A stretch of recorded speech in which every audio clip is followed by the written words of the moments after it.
To the dedicated trustees, distinguished faculty, devoted staff, and spiritually driven students of Princeton Theological Seminary,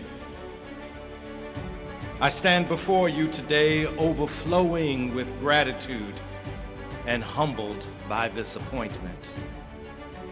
Our influence ought to reverberate not just within the halls of academia, but in the hearts and homes of all who hunger for meaning and thirst for justice.